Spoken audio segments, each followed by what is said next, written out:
The 19th Amendment is one of the most important found in the United States Constitution. This amendment, passed in 1918 and effected in 1920, states that the right to vote is not limited by sex. Finally, 144 years after the country was founded, women had the right to vote. The fight for women's suffrage was long and tedious. In fact, many of its early supporters were not able to appreciate the benefits they fought so hard for. This fight began in 1848, over 70 years before the passing of the 19th Amendment. In 1848, over 300 men and women met in New York for the Seneca Falls Convention.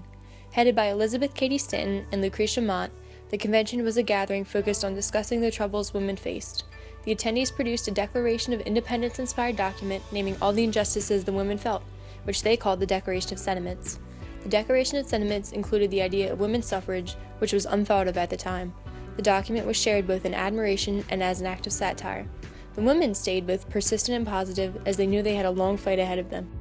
The Civil War hindered the progression of the women's movement temporarily. However, the women quickly went back to work. The social atmosphere post-Civil War was one of change, both industrially and for reform. So, as the 1890s approached, women were busy, working in factories and working for reform. They united to form groups where they shared their ideas and supported each other. Groups such as the National Council of Jewish Women, National Congress of Mothers, the Women's Trade Union League, and many others worked hard to help women gain their rights. One downside of forming so many groups was that the women's movement seemed disconnected and at times disorganized.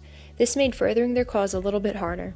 So, when the National American Women's Suffrage Association was created in 1890, the movement was greatly bolstered. Over 2 million members supported the organization. Headed by Carrie Chapman Catt and Anna Howard Shaw, the group made their voices heard in a peaceful way by lobbying and campaigning.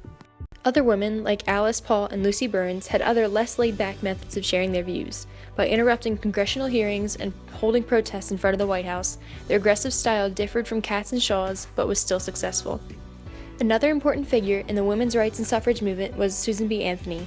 She worked in coordination with Stanton and Mott in order to become one of the most well-known feminists of all time.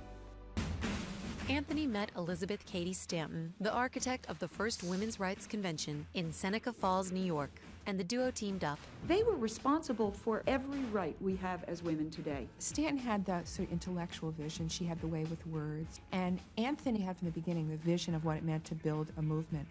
It was 1872 that Anthony caused a national sensation when she voted in a presidential election illegally.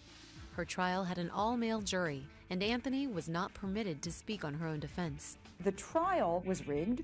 Her vote didn't count, but she got great publicity value out of it. Anthony was fined $100, which she never paid. She did, however, continue to spread the word on women's rights throughout the U.S. and Europe. The want for women's suffrage arose from the changing of family roles, stronger presence in the workplace, and increase in education during the industrial age. At first, women fought for this right to vote on the premise that it was their natural-born right to do so. They were the same as men and should be able to vote as men do. Suffragettes found that this argument was not successful. Later, they shifted their position, saying that including women would purify the vote and create a better society because of their mother-like tendencies. This was a more successful platform and aided in gaining the passing of the 19th Amendment in 1918. The 19th Amendment is a perfect example of progressivism. The progressive era was characterized by the improvement of the country as a whole. From 1890 to 1920, social and political issues were corrected. Many problems from the industrial age were redressed, including greed, racism, child labor, and more. One of the most notable reforms was the passing of the 19th Amendment. Allowing women to vote was a major step towards gender. After the amendment passed, things began to change for the women and for the country. Women could finally vote. Other topics the women's group supported began to see light. State laws concerning better working hours were passed. Child labor laws began to be seen and come into effect. As well, this progress for women inspired them to ask for more. The Equal Rights Act sought to make discrimination based on gender illegal.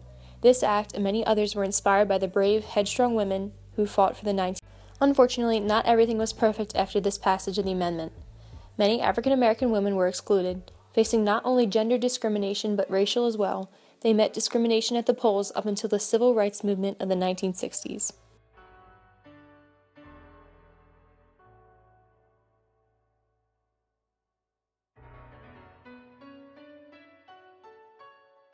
The 19th Amendment has been hailed as one of the most influential